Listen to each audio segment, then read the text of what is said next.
Hello, ladies and gentlemen. Welcome to the Game Hub. I'm your host, Gamer K, and we are back. I'm back from my 2-month hiatus. I was visiting family in Greece, having a little bit of a summer vacation with family, and visiting my family in Greece. It was fantastic. And then Fan Expo happened, and then some other things happened. I had to relax and get back to normal on the time difference. For coming back, I decided to go a little bit further with one of my videos. My top 13s are one of the things I love doing on this for my channel. I get to voice my own opinions about various topics, put my own categories and my own opinions to topics that a lot of other reviewers have talked about. And I do it with my same old cheap Canadian style. But this time, I'm talking about my favorite anime from... Okay, granted, I watched it on the 4Kids version when I was younger. And then I got into it when I was in high school, the original. One Piece. My absolute favorite anime of all time. Yeah. And with my favorite anime, I can't possibly, and also with a vast cast of characters in this anime alone that a lot of people know, not just the main ones, I wouldn't feel right doing justice just doing a top 13 list. So for the first time ever, my top 13s are getting bumped up to the top 23. I had to add 10 more because I still wanted to keep the odd number, and just adding 2 more for top 15 wasn't really going to do it for this video. So, top 23. If need be, I will definitely be making this video into a 2-parter or 3-parter, depending on how long it goes. But I will be keeping each segment down a little bit condensed more. Anyway, let's get down to it, ladies and gentlemen. This is Gamer K's top 23 One Piece characters. And a bit of obvious rules like I always do. Whenever I do character lists, I'm keeping them, unless it's a specific of that. Sadly, Luffy is off this list because obviously he was going to be in the top 3 for me because my number 1 is something I don't think a lot of people do. But yeah, Luffy is off the list because main character, obviously going to be near the top. So yeah.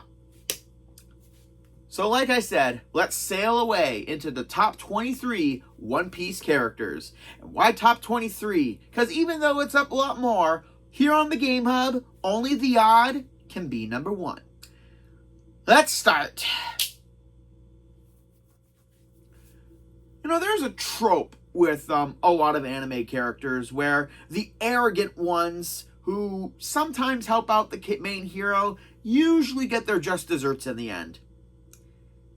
And it doesn't really help when you attract trouble to you like you're a freaking magnet. I'm obviously talking about the bottom of the list, Captain Eustace Kid. He's arrogant. I did love him during the Wano arc, though. His whole kind of story with Killer and Hawkins and his battle with Big Mom and Law, which was oh so badass. Right from the beginning when I first met Kid in the show, I thought he was going to be a really cool rival. And he was. But now I hope he's still alive because he made the dumb decision to, go after one of the top hombres. And his whole comments of that he defeated an emperor, a warlord of the sea. An emperor of the sea. Dude, you technically had Law helping you and basically everyone else who also kind of helped weaken Big Mom a little bit. So you can't really say you did that all on your own, buddy. And also, if it wasn't for Killer, you'd basically be Hawkins' big dumb doll defense. So, also, Justin Cook's voice I never get tired of that raspy voice just screaming everything he's... That's all I gotta say. Great character, great potential, so hopefully he'll be back with a vengeance and actually think smarter. The Wano arc definitely made us cry, made us feel the tension within every battle. And for better or worse, it made us smile and laugh. And one character in particular did this to his dying breath. Yasui. This irritating little character who was following Zoro around during the beginning part of Wano. Never did I think he was going to have a huge impact in the story. From finding out he used to be one of Lord Odin's biggest comrades, and then the finding out what happened to him during the flashback stuff, and with the failure smile fruits. If you know, you know. And then being captured by Orochi's men, and basically confessing to the whole plot of the rebellion being a hoax, just to have one good final laugh at Orochi, and Orochi obviously not handling it well. Also, I'm just gonna say, Keith Silverstein, whatever villain he plays, he makes them unique in every single way. And I do love him as Orochi, but not a lot to say about Yasui, except I find it very ironically funny that the reason he is no longer around is all because of Orochi decided to throw all the worthless smile fruits into those poor villages to make all the people smile and laugh all the time, which resulted in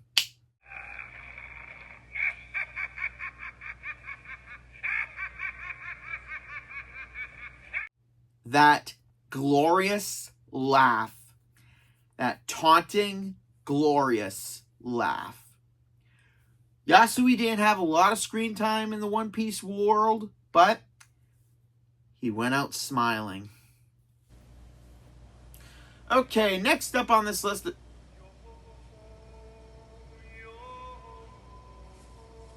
as I was saying, next up... Okay, is it because I haven't been around a while that that there's going to be a lot more jokes at my expense now? Well, yeah. Next up, Soul King Brook! Yeah! Oh, Brook, definitely one of my favorite Straw Hats. And yeah, big thing is, if they're my favorite characters, why are they so far down this big-ass list? Well, again, there's so many characters, I had to put some on the bottom. And as much as I do love Brook, I love his backstory, I love his design, I love his combat, I love his... Okay, I don't love the pervy nature of him half the time. I do love all the skull jokes, and plus Ian St. Clair's voice. It just gives you the feels, the chills, just hearing that so iconic voice. And plus his singing voice is fantastic too. But in terms of me loving Brook is amazing, but at the same time, he just hasn't been given a lot of good fights yet. I mean, his last big fight was that squid dude on Fishman Island. Ever since then, he's just been fighting lackeys most of the time. And that's kind of a downgrade, because the more achievements the characters do for me, the higher they'll go on the list. And I'm sorry, I have to say this. If we don't get Brooke fighting Doc Q and Stronger for the Blackbeard versus Straw Hat battle that I hope happens, big missed opportunity, guys. Well, we'll have to keep our eyes out for what Brooke does next. You know, if he has eyes. Yo!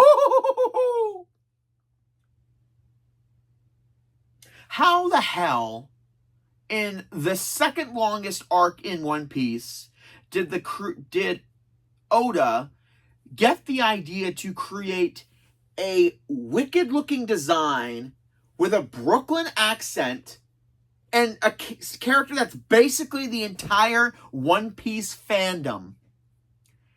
If you don't really know what I'm talking about, you are disrespecting Mr. Luffy. Bartolomeo. I wasn't going to put this guy on the list. I really, really wasn't. And I made this list like a year ago, like right after Wano ended, because I needed to know what happened to certain characters before I placed them on the list. Yeah, nobody from Egghead is on this list, basically, so yeah. I'm caught up on Egghead. I just need to watch the English dub more. And when I first saw this guy, and I thought he was going to be a joke character, you know, an absolute cretin of a character. I mean, with his barrier fruit power, and I do like, and also I kind of do like that two characters that I love on this list got their abilities from two characters that I absolutely fucking hate. I mean, they weren't around that much anyway, but you'll know what I mean. But Bartolomeo going from a ruthless badass to a slobbering fanboy in like the blink of an eye during the Dressrosa story, and especially the birdcage section, was absolutely needed. We needed a character who would follow Luffy and his crew regardless of what happened. And I do like how they kind of give Barto kind of like his role in life from watching Luffy from that scaffolding and right before the Grand Line. And I hope we get that done really well in the live action. And plus just Barto fully respecting every member and finding out that Usopp was God, was Sniper King and everything. He doesn't think it through so much. He just accepts it and moves on. And he actually got to fight a great character in the Dressrosa arc of Gladius, and actually feeling weak and beaten down and wanting to help Luffy get to Doflamingo. He uses his own technique and homages Luffy's Gum pistol. It's just a cool thing to have a character with this much respect, even though he hasn't really done a lot in the anime. And if he has lately, I'm not caught up on it. If he has, don't spoil. But it's just so cool to have a character like this, and I really hope that he does so much more and improves so much more in the future.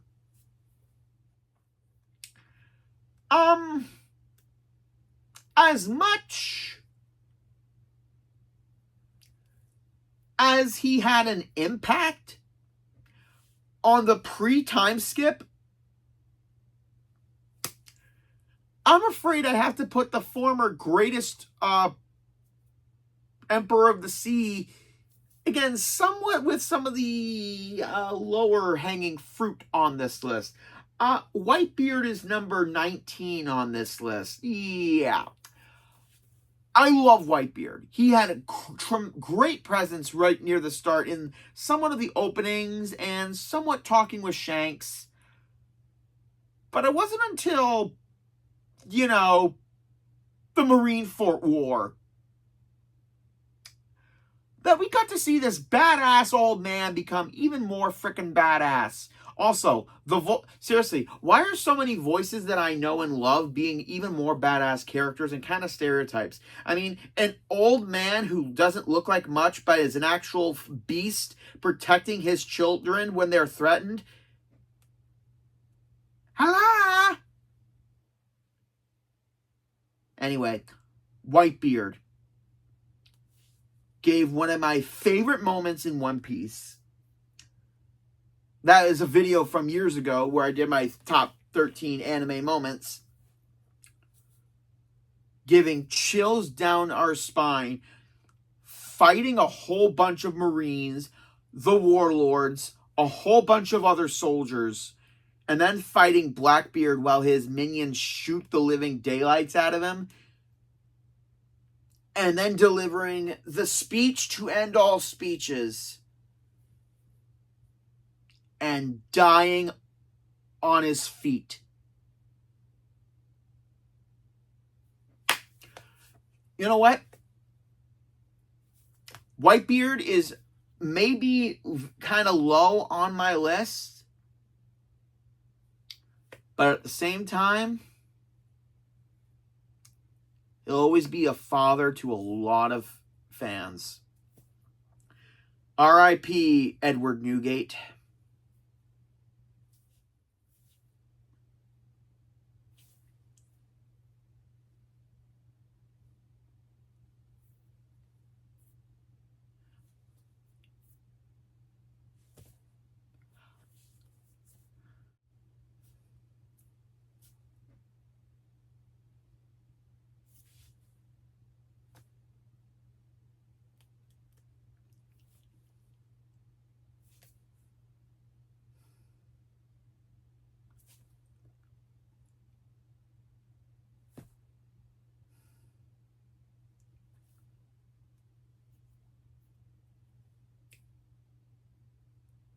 Did that work? Thank God. Okay, yeah, Corazon. Again, didn't have a lot of screen time, and again, it was mostly in flashbacks. But we definitely see the impact that Corazon left in the story here. And I did like that he was that he never talked unless it was certain parts. And the fact that he developed a good kinship with Law during the flashbacks of their backstory, it definitely gave me more chills. I love that a majority of the characters that are on the bottom of this list have given me so many great moments and actual moments where I actually cried half the time. Being a double agent with the government against his own brother, Doflamingo.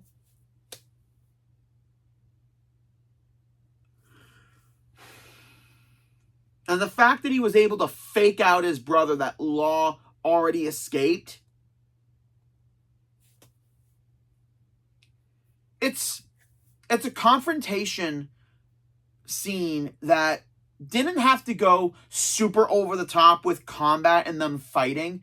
Just what they did to drive the point that Corazon is going to be so important later on for the events of the future of One Piece after the flashbacks in Dressrosa. For one thing, Law surviving and then naming his crew the Heart Pirates, because again, Doflamingo has the spades, clubs, diamonds, missing the heart, and that's because of Law turning his crew into a representation for Corazon to take down Flamingo.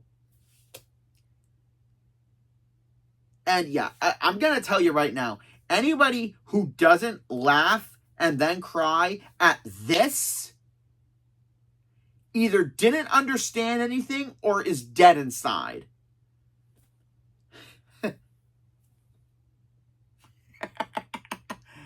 Corazon, you ever imagine if one day when a liar tells everything and everything he tells basically comes true in one way or another? The great Usopp.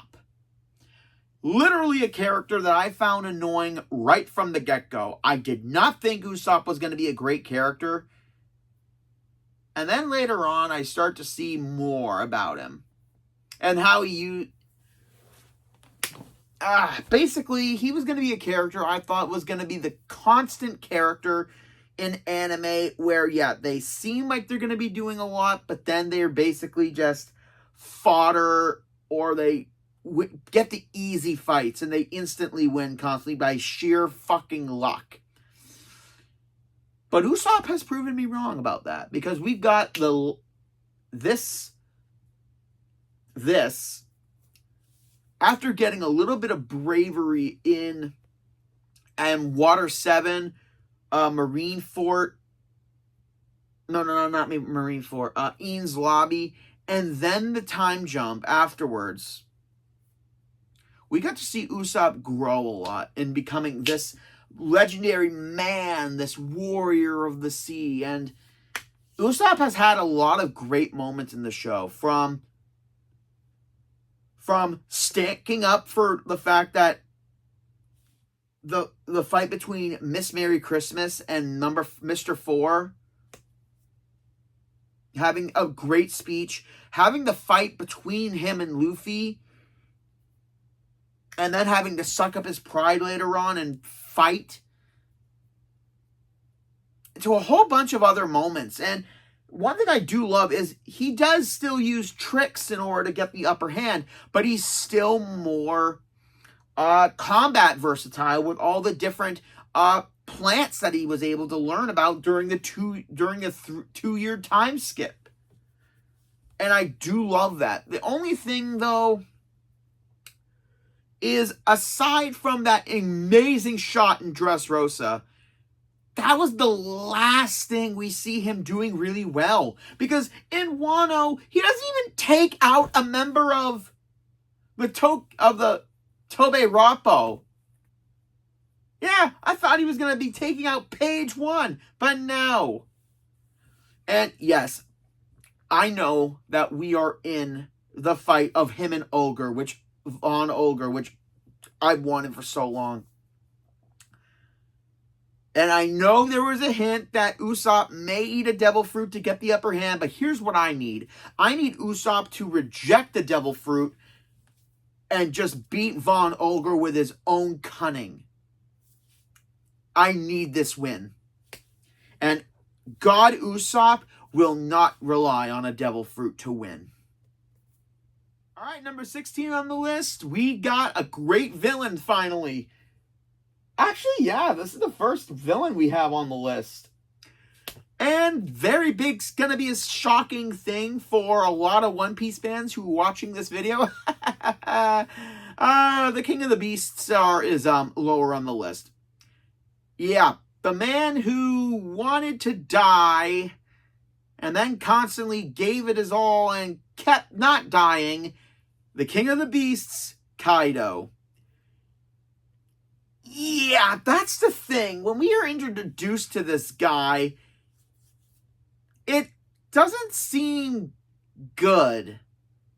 And then when we get to the Wano arc and he's all this badassery, and in the flashbacks of 20 years prior, he's still a badass, but he's not a whiny little drunken okay, yeah, he's always a drunken shit, but you guys know what I mean, right? He's not trying to kill himself constantly by falling from the sky.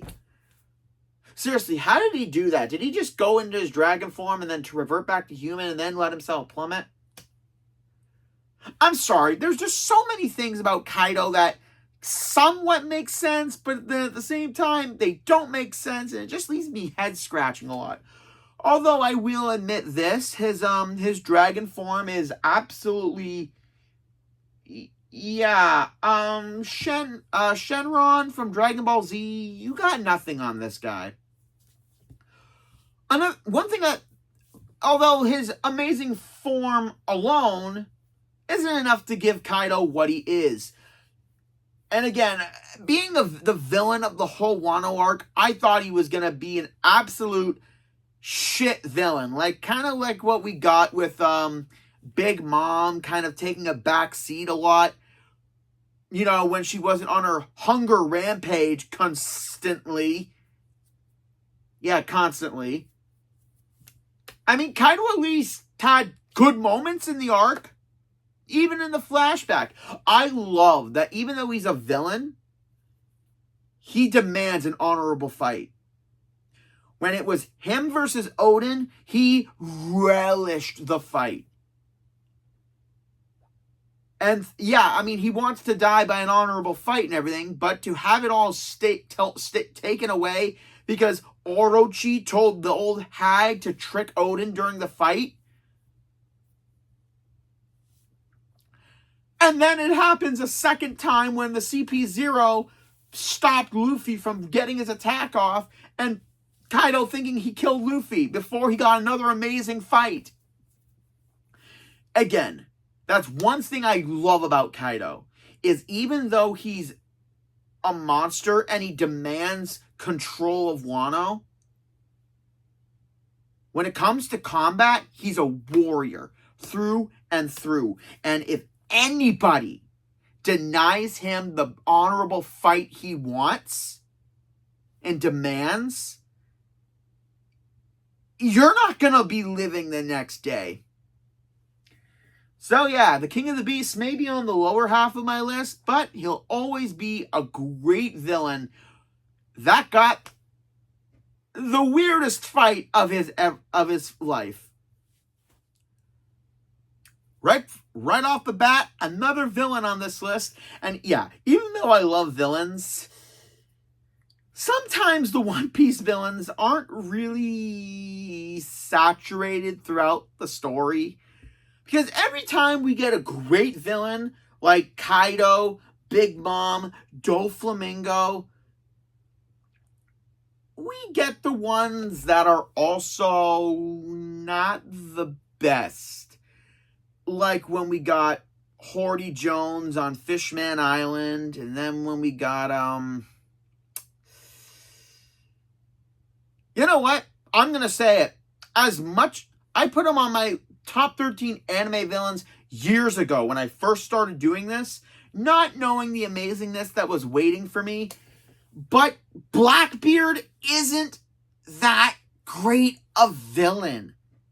Yeah, I'm saying it. As much as I love Marshall D. Teach, he's not that great of a villain right at this moment. I mean, for every time that we've seen him, he's either on the sidelines doing something else with other characters, not being so heavily focused on the main story, going after Hancock, going after being attacked by those Paramecia clones. Although I will say, I loved him in regards to when he was being focused. Like when he was introduced in Log Town before the Skypiea arc, I thought he was a cool character. Then it was revealed he's the villain, and I even loved him even more. And then when we got him fighting Ace, loved him even there. When we did Marineford and he showed up after Impel Down and got a whole bunch of criminals out to join his crew, including one of the wardens. And then he shows up with them and stole Whitebeard's devil fruit. Yeah, I thought he was going to be a badass. And then the 2-year time jumps happen, and with the exception of him fighting Law and his crew, Blackbeard really hasn't done anything grand. No, seriously, think about it. Aside from hunting down strong devil fruits to give to his crew, we don't fucking know anything else of what his whole plan is. And I know the shadowy figure Emu is going to be the final villain of this whole story when it's done, but can we please get the final confrontation between Luffy and Blackbeard, please? Please? Can we please get it? Because as much as his crew was built up, they're being defeated left and right, peppered here and there throughout the story. So, yeah, like I said, great entrance, great appearance, great everything else. But execution-wise, Blackbeard just feels... He feels like a footnote. And I've talked about him long enough. So, next up.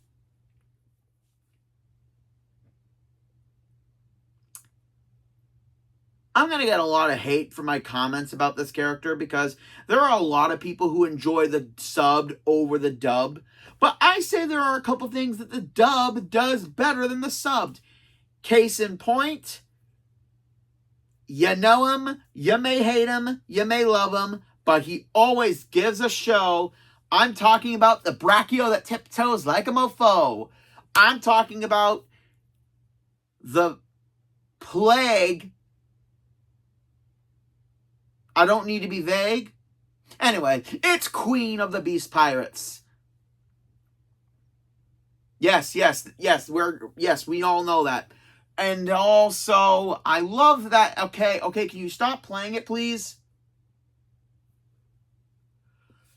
Anyway, I'm going to continue talking, and son of a bitch! Oh, okay. You know what, guys? Think about it. What do you want to watch? Me talk about all these amazing One Piece characters, or to watch a video of Queen singing? I really hate people once in a while. Yeah, Queen is absolutely my favorite of Kaido's trio. Jack was alright, didn't really have a lot going on for him. King was absolutely exceptional, but overall, Queen just has more presence. And also, calling King a perv when they were first revealed, I don't really get it. Is it because of the leather mask? It looks somewhat SNM-y, I mean, I guess. But other than that, King doesn't really have much of a personality aside from being the last of his kind and being an absolute warrior that gave Zoro almost a run for his money. But one thing I love about Queen is not just his amazing showmanship personality, but also the fact that he's a genius technician, creating his own robotic arm and also the robotic claw for his ponytail when he's in brachio mode. Honest to God, when I first saw him, I thought he was going to be something like a stegosaur or something, but because I thought, how can you make a brachio threatening? And then he delivered, and it was amazing. But one thing I really love about Queen, and what a lot of people kind of are on the fence about, is when he sings, when he does the zoom in song.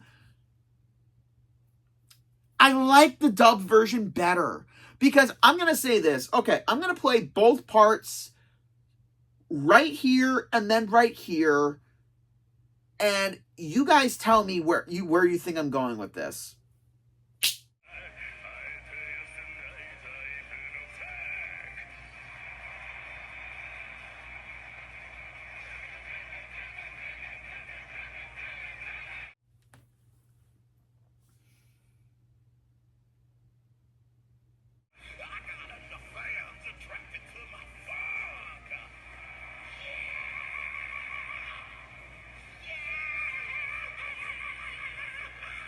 Okay, what I'm getting at here is that as awesome as the original Japanese voice actor is, and he's threatening during the actual scenes,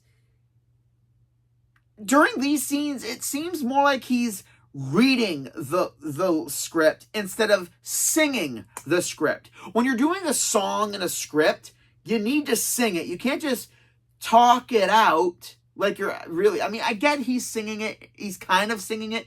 But when you hear the dubbed Major Attaway, who is an amazing voice actor and an absolute legend for what he did, he gave Queen's voice so much soul during these scenes.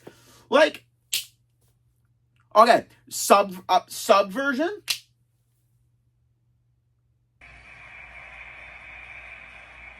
You notice how it's quiet constantly in those empty scenes? Whereas with the dubbed,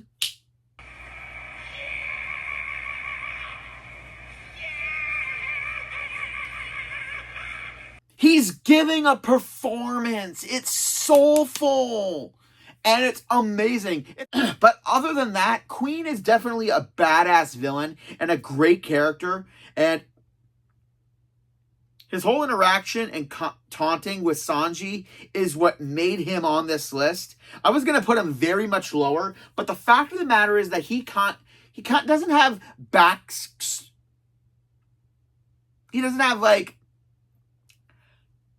background with Sanji and his family, but he just constantly taunts him from being one cybernetic engineer and complimenting the Germa family. It really gets under Sanji's last nerve, and I do love that it's done right.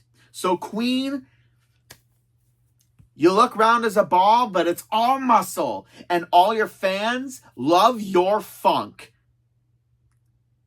It's a shame that after Wano and everything, he kind of got beaten up by a guy with a literal green fist. So, other than that, great character nonetheless. I'm fucking mad that this next entry hasn't been seen in years. I'm downright pissed off that what once was a great villain during an earlier arc then became a friend and cohort to being a character we haven't goddamn seen in years. Oh, whether it's his pirouettes or his amazing voice, Bon Clay, a.k.a. Mr. 2, former Baroque Works agent, but ally to the Straw Hats. I love this guy in his first appearance during the Alabasta arc because it was such a... I mean, when they talked about the Baroque Works agents before it, when they said Mr. 2 doesn't have a female partner, and I'm like, it's because he's technically the female as well, isn't he? And then when we finally saw him,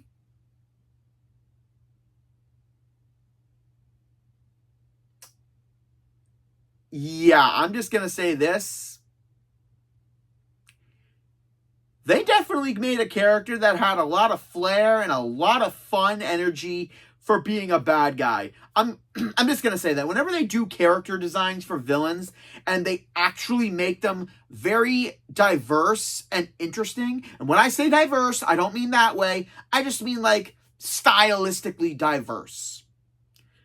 And the fact that he wasn't just stylized to be cool, he had a cool ability and he had cool combat ability too. So that made him exponentially more amazing too, and deserving of the number 13 spot on this list.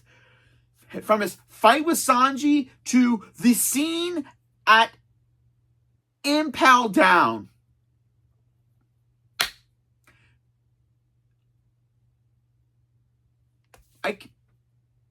We haven't seen him since. So I'm worried that either he's dead or he's still imprisoned.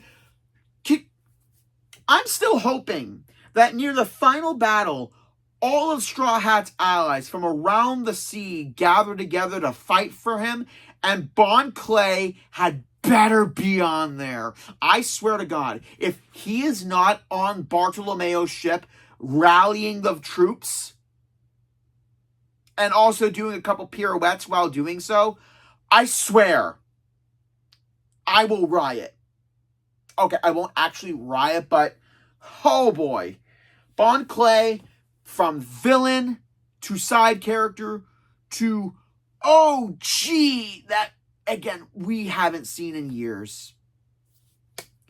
Hope to see you soon again, Bon Boy.